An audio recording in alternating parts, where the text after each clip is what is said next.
Mga ka-Spike, babae ba talaga o lalaki? Yan ang mga tanong na kumakalat ngayon sa social media.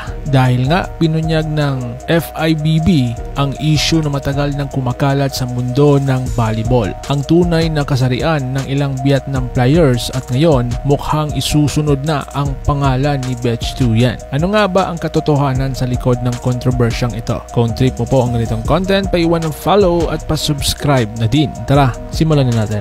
Kung matagal ka nang sumasabaybay sa volleyball, siguradong napansin mo na maraming fans ang nagtataka. Bakit ang tangkad, ang lakas at katawan ng ilang Vietnam stars ay parang hindi typical sa isang babae? At dito nagsimula ang mga haka-haka. At dahil dito, napilitan ang FIVB na kumilos. Alam mo ba na may tinatawag na gender verification ng FIVB at iba pang sports organizations? Ito'y proseso para tiyakin na lahat ng atleta ay tumutugma sa kategoryang kanilang nilalaruan, lalong-lalo na sa women's volleyball. Ginagawa ito dahil sa mga reklamo at hinala ng ibang bansa na baka may mga hindi babae na naglalaro sa women's division. Unang nadawit ang pangalan ng superstar na si Tran Tin Tan Thuy, ang tinatawag na Tower of Vietnam. Dahil nga sa tangkad niyang 6'4" at pambihirang lakas, napakadami ang nagdududa sa tunay niyang kasarian. Pero